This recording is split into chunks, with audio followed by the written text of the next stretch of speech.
എന്താണ് ഇവിടെ ബഹുമാനായ ശ്രീ അനിൽകുമാറും ശ്രീ KVS ഹരിദാസും കുറെ കാര്യങ്ങൾ പറഞ്ഞു. ഷാനി മനസ്സിലാക്കേണ്ടത് CPM RSS BJP അടവു നയ ബന്ധത്തിന്റെ ആദ്യത്തെ പരീക്ഷണശാലയായിരുന്നു.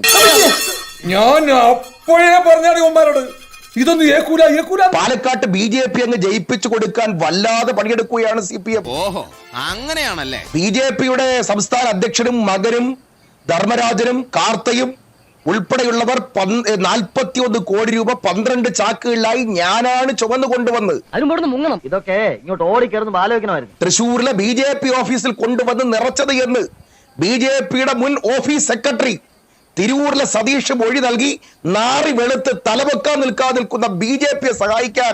എന്നെ അപമാനിക്കരുത്. ഭരണത്തിന്റെ ഇടനാഴികളിൽ ഇന്ന് വരെ ആരും എന്നോട് ഇങ്ങനെ ഇടപെട്ടിട്ടില്ല.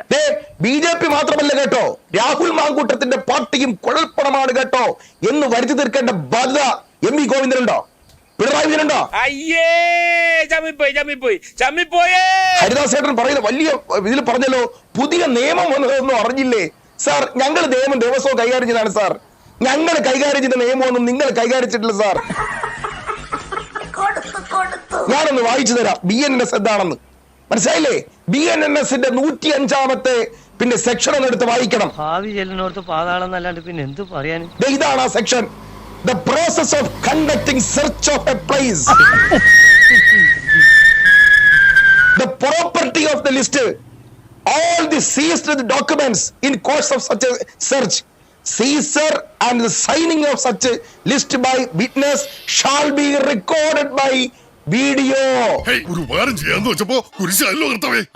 and audio, videography and photos including in the mobile phone.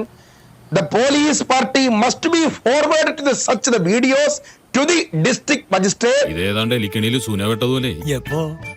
or SDM or Judicial First Class Magistrate Court at as early as possible.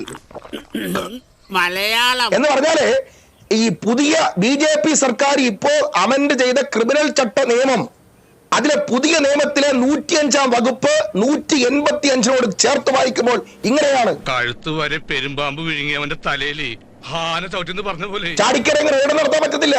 നിങ്ങളുടെ തോന്നിയവസ്ഥ നടക്കില്ല. ഇപ്പോൾ എന്തായി?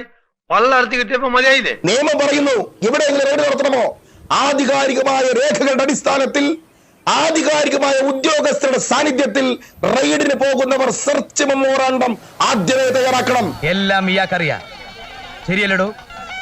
അതെ ശരിയാണ്. സെർച്ച് മെമ്മോറാണ്ടം തയ്യാറാക്കിയിട്ട് കോടതിക്ക് അയക്കണം.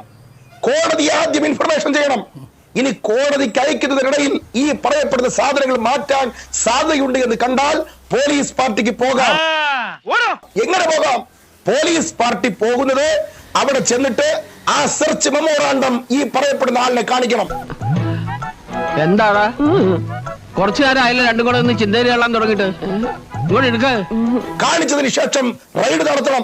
റെയ്ഡ് നടത്തി കഴിഞ്ഞാൽ സെർച്ച് ലിസ്റ്റ് തയ്യാറാക്കണം. സെർച്ച് ലിസ്റ്റ് തയ്യാറാക്കി കഴിഞ്ഞാൽ എന്തെങ്കിലും കണ്ടെത്തിയിട്ടുണ്ടെങ്കിൽ അത് എഴുതണം, അതിന്റെ കോപ്പി എടുക്കണം. നാണക്കേടായി പോയി. നിങ്ങൾക്ക് മാത്രമല്ല എനിക്ക് നാണക്കേടാ.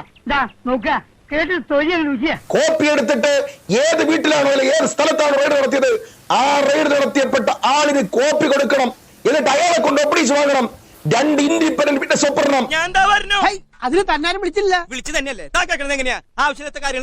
പോലീസോ മറ്റുദ്യോഗസ്ഥരോ ഉണ്ടെങ്കിൽ അവരും വെറുതെ വെച്ച് ഒപ്പിടണം. അപ്പോഴേ പിന്നെ സീസറും അതുപോലെ തന്നെ സെർച്ചും പൂർത്തിയാവൂ. പുതിയ നിയമം അഥവാ ഇപ്പോ നിങ്ങളുടെ സർക്കാർ കൊണ്ടുവന്ന പുതിയ നിയമത്തിലെ 105-ാം വിവക്ഷയാണ്. എന്നെ കൊണ്ടൊന്നും പറയിപ്പിക്കണ്ട. ഇത്രയൊക്കെ വരുത്തി വെച്ചിട്ട് എന്റെ നാവിൽ നല്ല തെറി പോലും വരുന്നില്ലല്ലോ ഈശ്വര. എന്റെ ചോദ്യം, ഷാനിമോളുടെ വീട്ടിൽ പോയപ്പോ ഈ KVS ഹരിദാസിന്റെ പുതിയ സഖ്യകക്ഷിയിലെ CPM-ന്റെ പോലീസ് ഇവിടെ സെർച്ച് മെമ്മോറാണ്ടം തയ്യാറാക്കിയോ? എന്റെ തൊഴിലിനോടുള്ള ആത്മാർത്ഥയാണ് ഒരു ചോദ്യം ചെയ്തിരിക്കുന്നത്. ഗ്യാസ് എന്ന് വെച്ച ഒരു സിലിണ്ടർ പോലെയാണ് ഇപ്പൊ എന്റെ മനസ്സ്. സെർച്ച് ലിസ്റ്റ് തയ്യാറാക്കിയോ? ഉദ്യോഗസ്ഥന്മാരുടെ സാന്നിധ്യം ഉറപ്പുവരുത്തിയോ? നിന്നെ ഇതിനൊന്നും കൊള്ളുകയില്ലെന്ന് നീ വീണ്ടും വീണ്ടും തെളിയിച്ചിരിക്കുകയാണ് എന്റെ വിജയം. പ്രോപ്പർട്ടി ലിസ്റ്റ് തയ്യാറാക്കുമ്പോ ആദ്യം സെർച്ച് ചെയ്ത സ്ഥലത്തെ പ്രോപ്പർട്ടി ലിസ്റ്റിൽ എന്തുകൊണ്ടാണ് വിറ്റ്നസിന്റെ ആളുകൾ അവിടെ ഉണ്ടാവാതിരുന്നത്? അപ്പൊ ഇതിനകത്ത് എന്തോ ചുറ്റിക്കളി ഉണ്ടല്ലോ. എന്ത് ചുറ്റിക്കളി? ഒരു ചുറ്റിക്കളി ഇല്ലല്ലേ? ശരി. ഇലക്ഷൻ കമ്മീഷൻ ഇല്ലാതെ, സാക്ഷികളില്ലാതെ, ഇൻഡിപെൻഡന്റ് വിറ്റ്നസ് ഇല്ലാതെ കൊട്ടിപ്പ പരിശോധിച്ചതിന് ശേഷം അവസാനം ആദ്യം സെർച്ച് ചെയ്ത സ്ഥലത്ത് ഡോക്യുമെന്റ് താമസിപ്പിച്ചു വെച്ചു. ഏതായാലും കള്ളി വെളിച്ചത്തായി. ഇനി എന്തിനാ സുഖി ഒളിച്ചു കളി? ഉള്ള കാര്യം തുറന്നു പറഞ്ഞാട്ടെ. 2 മണിക്കൂറിന് ശേഷം ADM-നെ വിളിച്ചു വരുത്തി, ഇലക്ഷൻ കമ്മീഷനെ വിളിച്ചു വരുത്തി, എന്നിട്ട് അവരെ കൊണ്ടുപിടിച്ച് വ്യാജരേഖ ഉണ്ടാക്കി. ചെയ്തില്ലേ നിങ്ങൾ? അഭിമാനം വേണം, അഭിമാനം. ഇത് അറിഞ്ഞപ്പോ തുടങ്ങിയ കൈത്തരപ്പാണ് എനിക്ക്. രണ്ടാമത്തെ സ്ഥലം നിങ്ങൾ പോയി സെർച്ച് ലിസ്റ്റ് തയ്യാറാക്കി. ആ ലിസ്റ്റ് തയ്യാറാക്കിയപ്പോ അവിടെയാണ് നിങ്ങളുടെ പ്രശ്നം.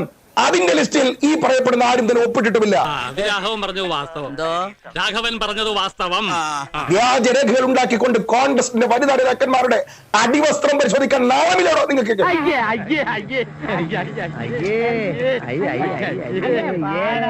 ഒരു മര്യാദ വേണ്ട പോലീസാണെന്ന് പറയാൻ. BJP-യുടെ നേതാക്കന്മാരെ 41 കോടി രൂപയുടെ കൊലപ്പണ കേസിൽ രക്ഷപ്പെടുത്തി വിട്ട്, അവരെ സാക്ഷിയാക്കി വിട്ട്, അവരെല്ലാം വിലസാൻ വിട്ടതിന് ശേഷം കോൺഗ്രസ് നേതാക്കന്മാർ കള്ളപ്പണം കടത്തുന്നു എന്ന് പറഞ്ഞുകൊണ്ട് ആരും അറിയത്തില്ല. ഇനിയിപ്പോ എന്തറിയാനാ, ഇപ്പോഴേ അറിഞ്ഞു കാണുമല്ലോ. പിന്നെ ഒറ്റയ്ക്ക് കിടക്കുന്ന ഹോട്ടലിൽ കൊട്ടി നിർത്തി, വനിതാ പോലീസിന്റെ സാന്നിധ്യമില്ലാതെ, സെർച്ചിന്റെ സാന്നിധ്യമില്ലാതെ, സെർച്ച് ലിസ്റ്റ് ഇല്ലാതെ, അസുഖം കളഞ്ഞല്ലോ. ഈ 12 മുറികളിലല്ലാതെ റെയ്ഡ് നടത്താൻ അനുവദിച്ചില്ല എന്നാണ് CPM-ന്റെ വാദം. എന്താ സംഭവിച്ചത് ഞാൻ പറയാം. കൈരളി TV-യുടെ ഏതോ ഒരു റിപ്പോർട്ടർക്ക് ഒരു ഇൻഫർമേഷൻ കിട്ടി. തമിഴ്നാട്ടിൽ നിന്ന് ഒരു വലിയ കോടീശ്വരൻ ആഡംബര കാറിൽ കോടികൾ ട്രോളി ബാഗിൽ കടത്തിക്കൊണ്ടുവന്ന് പെരിന്തൽമണ്ണയിൽ നജീബ് കാന്തപുരത്തിനെതിരെ CPM-ന്റെ സ്ഥാനാർത്ഥിയായിട്ട് മത്സരിച്ച മുസ്തഫയുടെ ഹോട്ടലിൽ കൊണ്ടുവന്ന് കോൺഗ്രസിന്റെ നേതാക്കന്മാർക്ക് കൈമാറുന്നു. അവിടെ സൂക്ഷിച്ചു വച്ചിരിക്കുന്നു.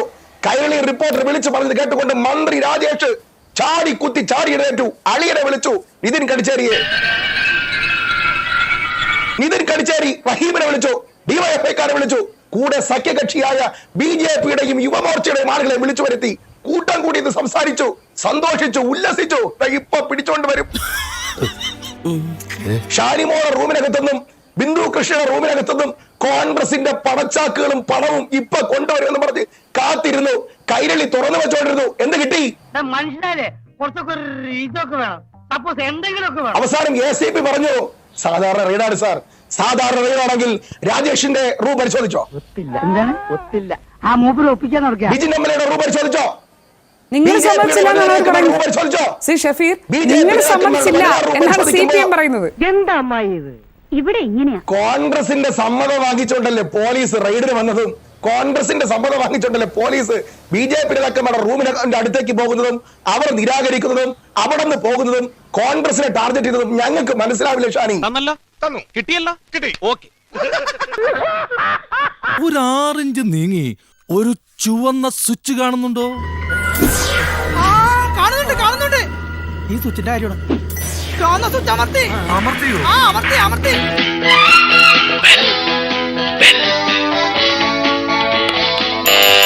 Thank you. ഈ ഉപകാരം മറന്നാലും ഞാൻ മരിക്കില്ല. ഇതൊക്കെ എന്ത് അപ്പോ നാളെ നേരത്തെ തന്നെ ഇങ്ങോട്ട് എത്തണം കേട്ടോ. ശരി.